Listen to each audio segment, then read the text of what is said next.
Okay, so I'm gonna do my best to send you a video. It's not gonna be the best quality, but here it goes, okay? So here is the graph of f of x equals square root of x, okay? And if I made a table of values of those original points, it would be 0, 0, 1, 1. So I'm gonna start here. Let me do this video like this.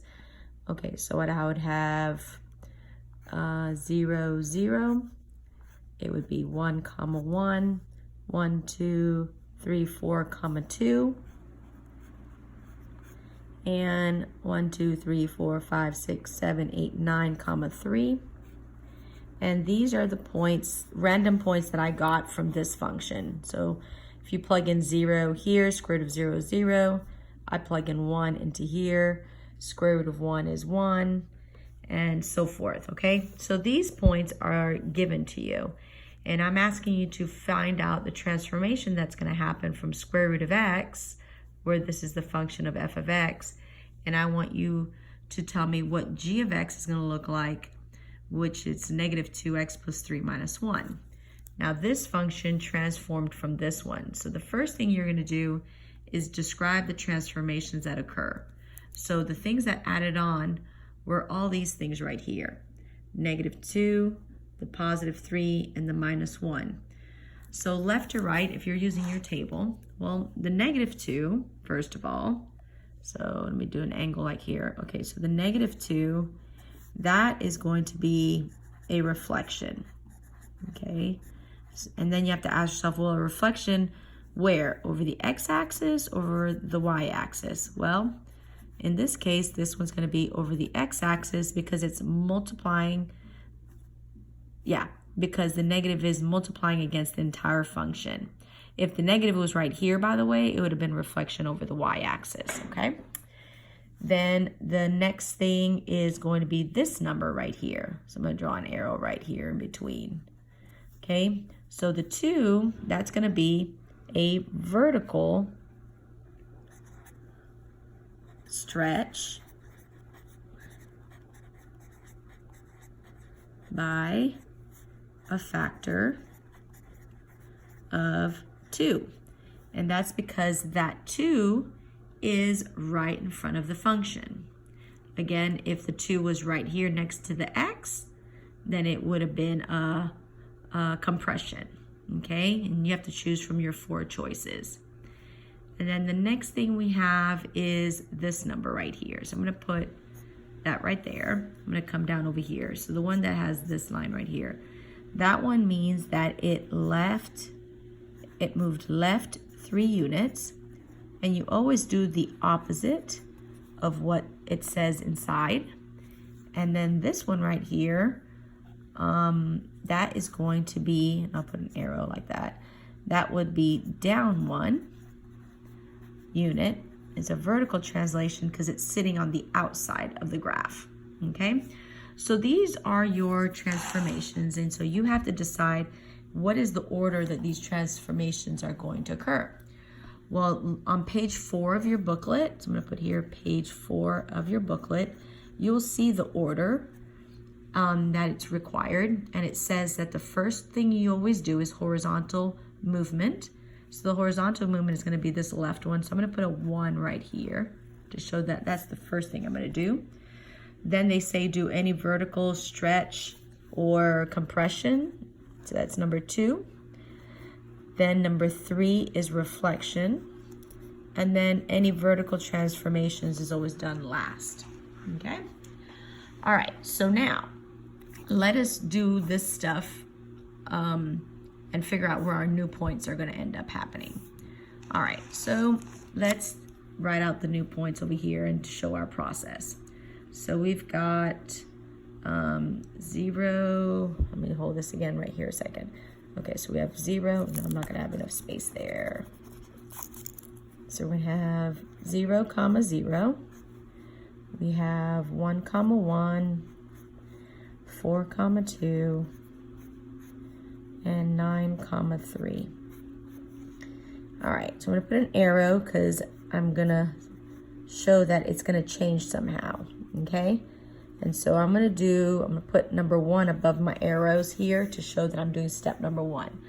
Now, step number 1 was go left 3 units. Well, we know left and right is this direction. So if I'm pointing left, that's like I'm running up and down the x-axis. So that means I'm affecting my x values. So these are my x values, and I have to go left. So 0 minus 3 is negative 3. Nothing's happening to my y value. 1 minus 3 is negative 2. 4 minus 3 is 1. And 9 minus 3 is 6. And I just write down my y values because, again, nothing happened to those. All I did was move left 3. So this step here, I'm going to put a minus 3 on x because I'm showing that I moved left. Now the next thing I do is vertical stretch. Vertical stretch and compression will always be multiplication. So I'm going to put a multiplication there, okay? See that little multiplication? So I set a factor of 2, so I know I have to multiply by 2, but I have to decide, am I going to multiply by 2 to the x or to the y of these? And since, put those arrows here and say this is step number 2. I know I'm going to multiply by 2, but I don't know against what. Let me put a dot so you don't think it's x. So I'm going to multiply by 2, and the 2 here is in front of the entire function. The 2 is not sitting right here.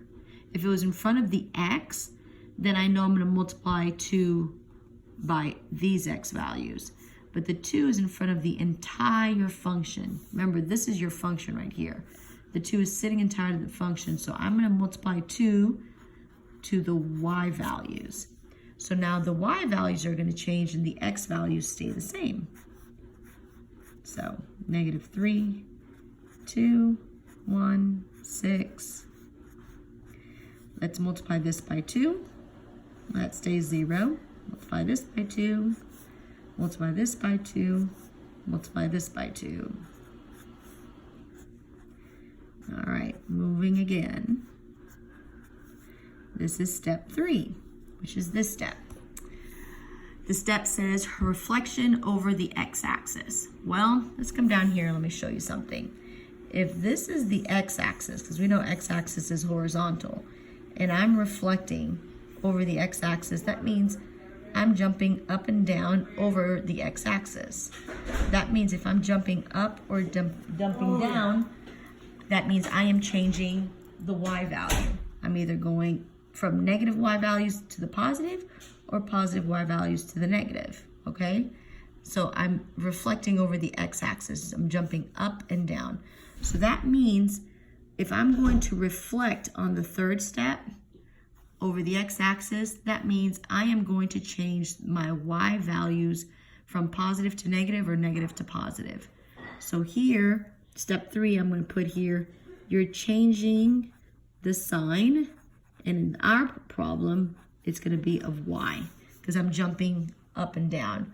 By the way, here's an example if it was the y-axis, okay, and I was jumping from left to right or from right to left on the y-axis.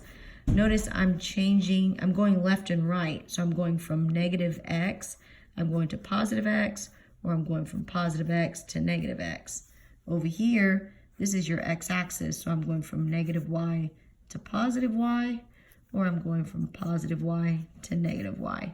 You understand? So I'm changing the sign of y. So again, in this case, the x's are not going to change. And my y values are going to change. 0 just stays 0.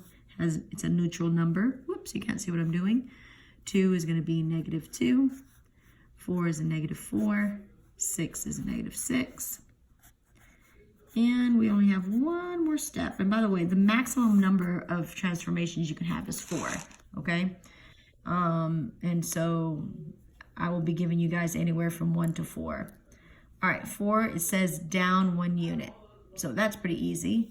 Down means going this direction, and this up and down direction is y value. So on my 4th step, I'm going to subtract 1 on the y because it's up and down. So here we go again. My x does not change. And I have to subtract my y value.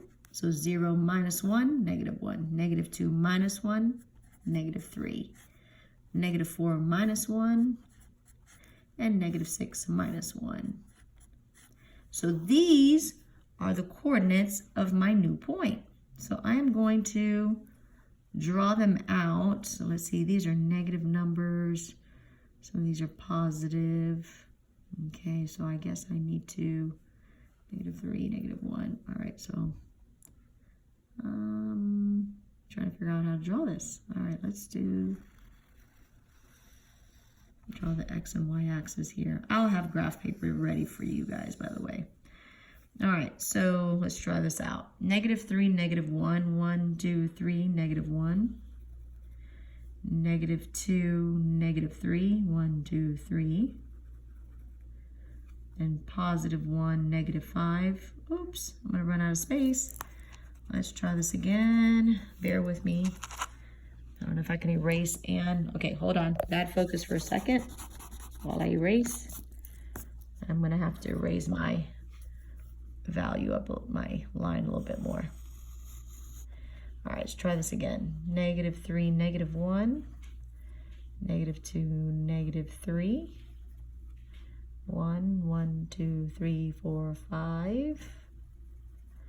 And then 1, 2, 3, 4, 5, 6. 1, 2, 3, 4, 5, 6, 7. So what's happening, this graph, this point right here corresponds to where the starting point was of 0. So this is my starting point right here. And so it reflected, and there's the new graph. And so you could see how these things happened. It first said it had to move left 3 units. Well, this graph shifted to the left 3 units, so it did move over. And then it said it had to vertically stretch by 2, so double in size. So if you look at that and look at this, it's a much taller, fatter graph, if you want to say it that way. Then 3 said reflect over the x-axis. So this graph definitely had to flip. It did. And then lastly, it said it had to shift down 1 unit. Well, it did. It went down a whole unit down. You could see how it used to be here. It did go down 1. So it went down 1 to the left 3. It flipped and it got a lot wider. Okay, so this here is your g of x graph that you were supposed to graph. This is the new g of x graph, or this is now your g of x function. So hopefully that clears up a bit of what's going on and that helps you. Alrighty.